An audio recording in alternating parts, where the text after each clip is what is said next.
Hey guys, so I haven't done a video in a while for my channel.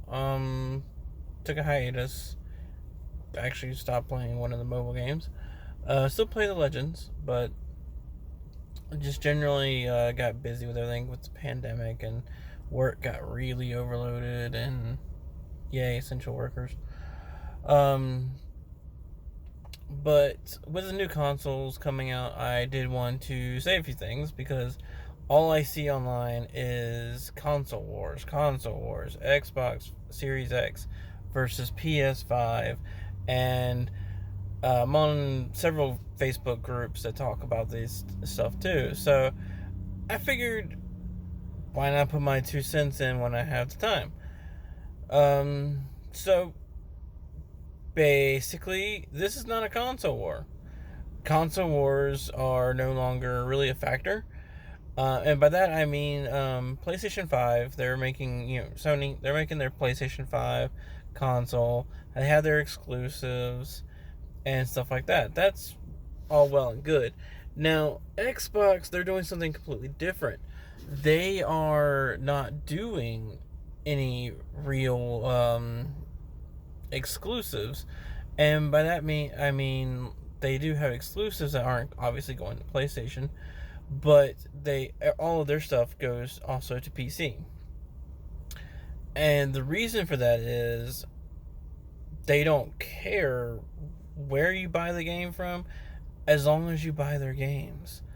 And get their Game Pass or Xbox Gold and Game Pass, basically the Ultimate Pass, but that's all they care about. The reason they made a console, the Series X, was because not a lot of people have gaming PCs, and that usually costs thousands upon thousands of dollars. Okay, not thousands upon thousands, but probably spend about $1,000 easy on a gaming PC. Especially to play these new gen games that are coming out soon.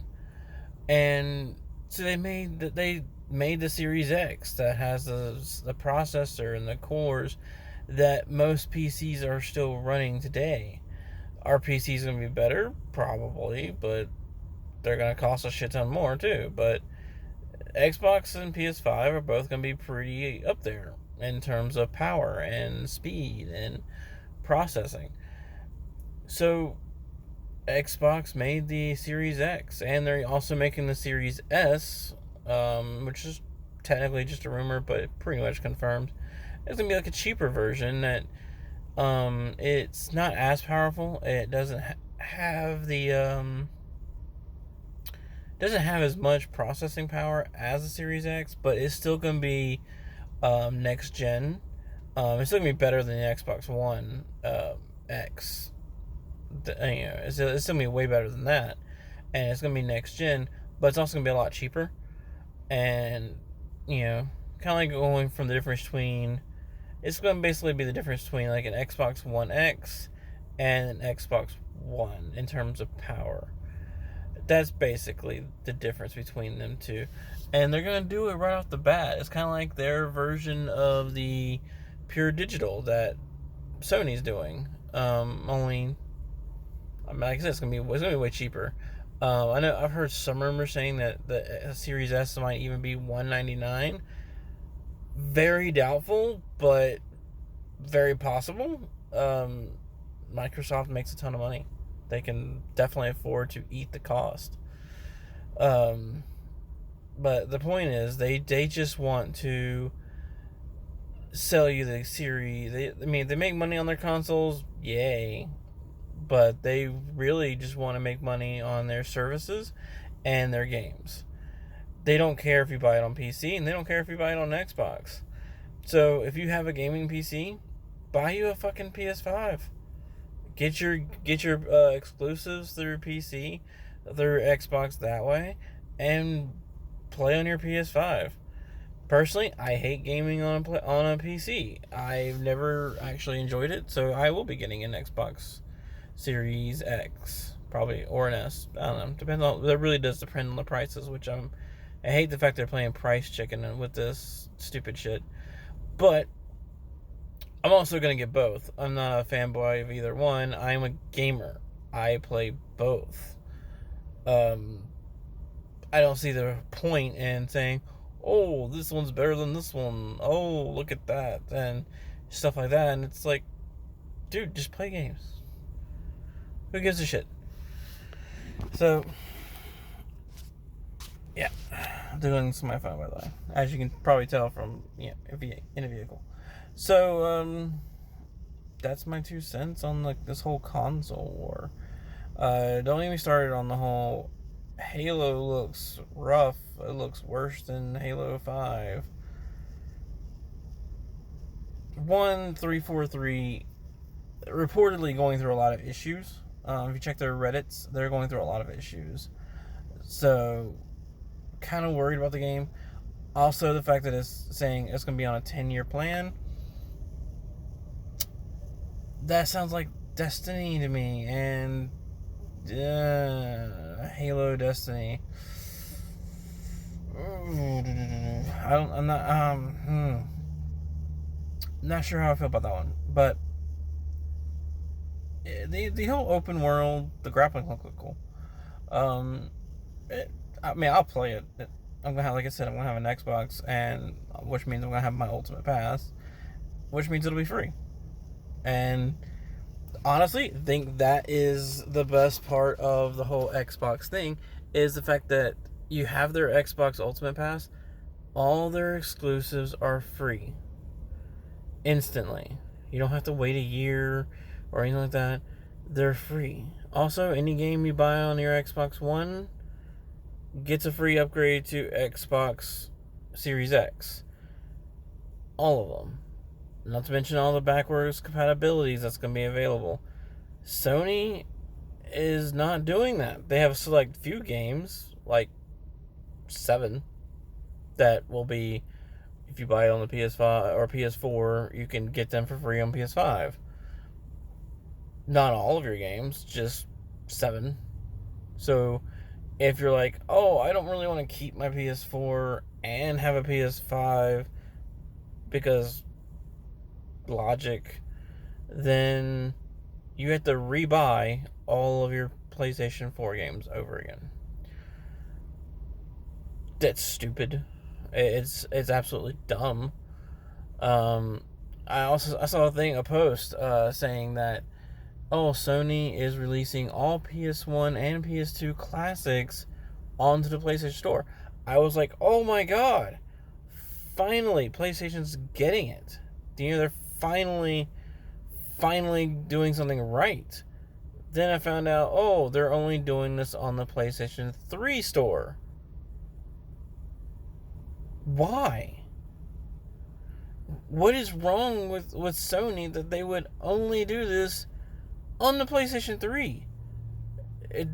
I don't know why they don't realize that if they were to release these games on their PlayStation 4 or soon to be PlayStation 5, that when it comes out, that will be they'll have a much better competition when it comes to Xbox's series.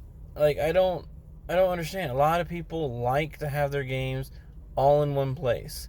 They like to have the fact that they don't have to switch between 5 different consoles just to play some older games, get a little nostalgia.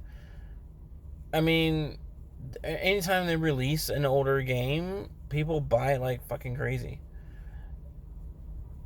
Take for instance the when they did all the remasters of all the Final Fantasy games, people bought them like hotcakes. Okay, it was crazy how fast those things got bought. And it's not just Final Fantasy games. There are a ton of PlayStation 1 games and PlayStation 2 games that are fantastic. I recently borrowed a PlayStation 2 just to play some of these PlayStation 2 games because that's what I wanted to do. And it was nostalgia. It was fun RPGs. I missed the whole trophy system. I will say that. I missed feeling it like I can make this challenging by playing a certain way, but there's no actual reward, so why bother doing it? So I didn't miss the whole trophy thing because doing certain things doing certain things will give you certain things. I missed that. So I would be happier if they would just release these games on their new consoles. And I don't see why they wouldn't. I'm not saying give them for free like Xbox does, but at least make it available to buy. People will still buy them. You're gonna make money off of people rebuying games they already played and probably already have. So, but at least do that. I mean, it's gonna be shitty of you to do that, but at least do that much. I mean, Xbox is at least nice enough or courteous enough to say, "Hey, you own this game on your 360. Okay, you can. You go ahead and re-download it on your new console for free. You don't have to rebuy it." Oh, rocket science! Oh my god! But PlayStation, no, no. Let's have you stream your games. Oh yeah. Yeah, PlayStation Now.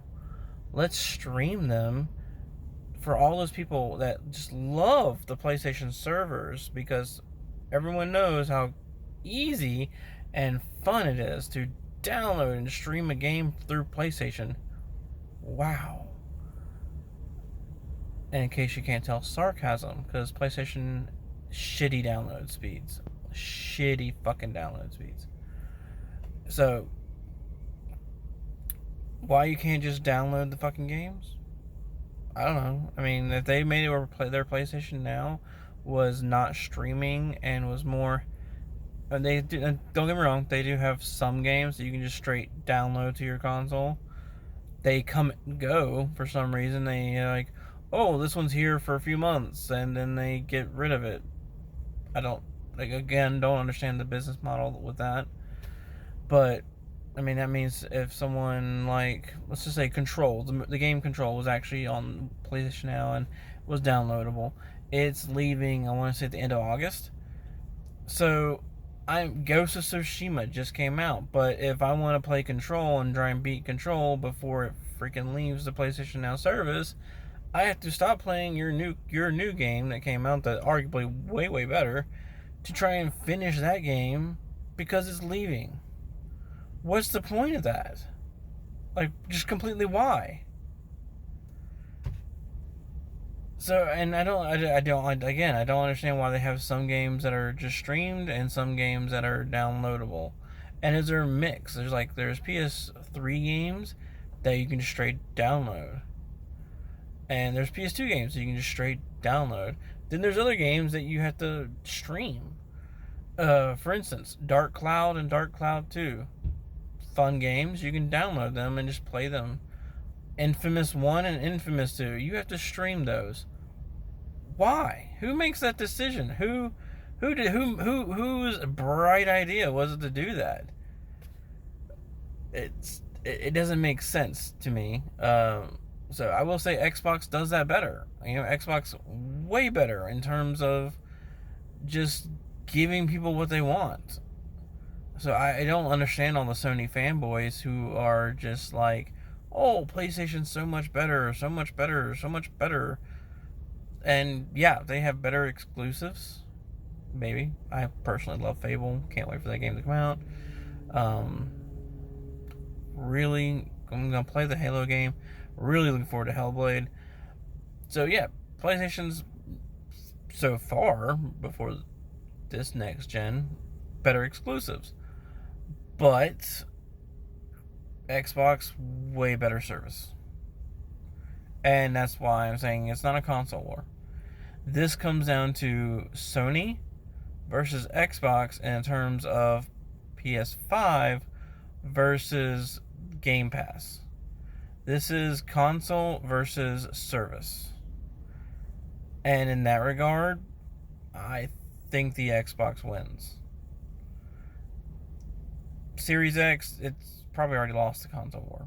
I mean, console war. It's already lost. I mean, PS5 is going to sell more. But that's because people who are like, oh, I have a PC. Why do I need to buy a Series X? Well, you don't need to buy a Series X. Buy the games. Get you a Game Pass. Get the games for free. $15 a month. All these games for free. Let's break that down. See, $15 a month for 12 months. That is $180-ish. Let's see. Yeah, pretty much, 180, 190 bucks. So $190, 180 games are $69.99. So basically $70. You buy 3, that's $210. So if you get 3 games for free on Game Pass, it pays for itself. And guess what? You're getting a lot more than that. It's common sense. Not to mention, you get the backlog of all the games from 360, Xbox One, all the games that are coming out. Common sense. Oh, and just so you are aware, PlayStation Plus, $9.99. PS Now, to get their extra service, also $9.99. That's basically $20 a month, higher than the $15.99 that their Ultimate Pass costs at Microsoft. So that means you're going to be spending about $210, $220 for your PlayStation Now and PlayStation Plus. Not worth it. Not as worth it as Xbox, I should say. So that's my opinion. This is Michael with Regular Guy Videos. See ya.